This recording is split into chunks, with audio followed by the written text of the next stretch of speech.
जांजगीर चांपा में बोरवेल वाला राहुल के गांव पिहरीन एक बार फिर चर्चा में बने हैं। अब एक गांव के जमीन ले अपने आप गैस निकले लगे हैं। मंगलवार बिहनिया किसान लक्ष्मी नारायण जाटवर जब अपन खेत पहुंचिस त देखिस के खेत ले अपने आप पानी निकलत है। जब ओमा से वो माटी ल हटाइस त ओमा ले जोर जोर के आवाज के संग गैस निकले लगी। मामला की सूचना प्रशासन ला देहे के बाद खेत के चारों मुड़ा बैरिकेटिंग करा के माइनिंग विभाग ला जांच के निर्देश देहे गए हैं। अब जांच के बाद ही पता चल पाही कि खेत ले कौन प्रकार की गैस बाहर निकलत है।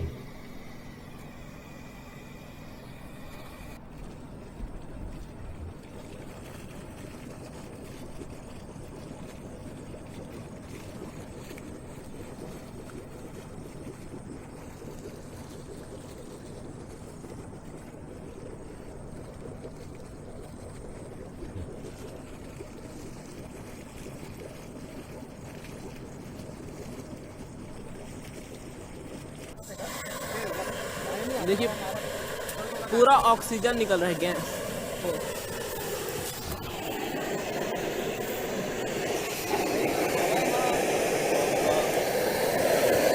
पूरा फुल रास्ता हल्का हवा निकला थे तो का हल्का रे हाँ